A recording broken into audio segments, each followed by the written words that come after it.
இன்னைக்கு மதியான சாப்பாடு கொஞ்சம் நேரத்தோடவே சமைச்சிட்டேன். முதல் வேலையாக நம்ம டானோட குடும்பத்துக்கு தான் சோறாக்கினேன். டானுக்கு என்ன சாப்பாடு சமைச்சு போகிறீங்களாம் முன்னாடியே கமெண்டில் கேட்டுருந்தீங்க. ரேஷன் அரிசியை ஒரு 4-5 தடவை கழுவிட்டு அதிலே கொஞ்சம் உப்பு போட்டு சாதம் வடித்து வச்சுருவோம். அப்பப்போ தயிரில் பிசைஞ்சு வைப்போம். அப்படி இல்லைன்னா நம்ம வீட்டில் என்ன குழம்பு வைக்கிறோமோ அதில் ஊற்றி பிசைஞ்சு வைப்போம். அவ்வளோதான். விறகடுப்பை பற்ற வச்சு போட்டோம்னா அது மட்டுக்கு ஒரு பக்கம் சோறு வெந்துட்டு இருக்கும். அந்த கேப்பில் நமக்கு சமைக்கிறதுக்கு கொஞ்சம் வெங்காயம் தக்காளிலாம் கட் பண்ணிட்டு இருந்தேன். சில நேரங்களில் வீட்டில் காய்கறி இல்லைன்னா அவசரத்துக்கு ஏதாவது ஒரு குழம்பு வச்சு விட்டுறது. அப்படி இல்லைன்னா வெங்காயம் தக்காளி இருந்துச்சுன்னா தக்காளி அதிகமாக போட்டு தக்காளி சோறாக செஞ்சு விட்டுறது.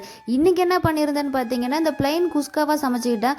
வெங்காயம் தக்காளி அதை கூடவே கொஞ்சம் ஸ்பைசஸ் அப்புறம் இஞ்சி பூண்டு பேஸ்ட்டு இதெல்லாமே சேர்த்து வதக்கிட்டு ஒரே ஒரு கைப்பிடி மட்டும் இந்த சோயா சக்கை இருந்துச்சு அதை நல்லா சுடு தண்ணியெல்லாம் கழுவி எடுத்துகிட்டு சமைச்சிக்கிட்டேன். நான் சில நேரங்களில் இந்த குக்கரை தூக்கி விறகடுப்பில் வச்சு தான் சமைச்சிப்பேன். ஆனால் இது வரைக்கும் இந்த குக்கருக்கு எந்த ஒரு பிரச்சனையும் வந்ததில்லை. அது என்னென்னா அந்த கேஸ் கட்டுக்கும் இந்த கைப்பிடிக்கும் அதிகமாக அனல் தாகாமல் பார்த்துக்கணும், அவ்வளோதான். ஆனால் இந்த குக்கரை எப்போல்லாம் அடுப்பில் வைக்கிறோன்னா அப்போல்லாம் எனக்கு ஒரு டயலாக் ஞாபகத்துக்கு வந்துட்டு போயிட்டே இருக்கும் குருநாதா. அது என்னென்னு பார்த்தீங்கன்னா ஃபஸ்ட் டைம் நான் அந்த குக்கரை எடுத்து அடுப்பில் வைக்கும்போது பிரியாணி ஒரு கூறுகட்ட குக்கராக இருப்பேன். யாராவது குக்கரை தூக்கி விறகடுப்பில் வச்சு சமைப்பாங்களா அப்படின்லாம் இவர் கேட்டிருக்கிறாரு. அதனாலே நிறைய டைம் நான் அதை சமைச்செல்லாம் காட்டியிருக்கிறேன். அதுக்கப்புறம் பெரம்பலூர் டிஸ்ட்ரிக்ட்லேருந்து நம்ம வீடியோ பார்க்கக்கூடிய ஒரு சகோதரி, அவங்க பேர் சுதா. அவங்க பொண்ணுக்கு பிறந்த நாள் வாழ்த்து சொல்லுங்கள் அப்படின்னு சொல்லியிருந்தாங்க. அவங்க பேர் நர்மதா சிஸ்டர், இனிய பிறந்த நாள் நல்வாழ்த்துக்கள். அதுக்கப்புறம் ஈஸ்வரி அப்படின்ற சிஸ்டர் நேம் சொல்லணும் வேறு கோச்சிக்கிறாங்க. நான் எடிட் பண்ணும்போது உண்மையிலே மறந்துடுறேன், அதனால் யாரும் தப்பாக எடுத்துக்காதீங்க. அவங்க பொண்ணு பேர் ரோஷினி அப்புறம் ஈஸ்வரி, இவங்க நேம்லாம் சொல்லியிருந்தாங்க.